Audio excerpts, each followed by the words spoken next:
పశ్చాత్తాపడ్డాడు. అలా పశ్చాత్తాపడినప్పుడు దేవుడు దావీదును కనికరించి అద్భుతం చేశాడు. ఏమిటి అద్భుతం?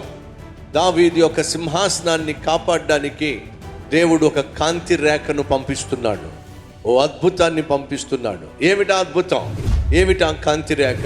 ఏమిటి దేవుడు ఇచ్చినటువంటి పశ్చాత్తాపానికి బహుమానం? వచ్చే ఆదివారం మీరు వినబోతున్నారు. మరొక అద్భుతమైన సిరీస్ నేను స్టార్ట్ చేయబోతున్నాను.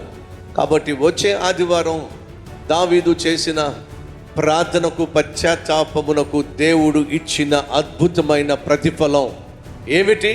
అక్కడి నుంచి కొత్త సిరీస్ నేను స్టార్ట్ చేయబోతున్నాను.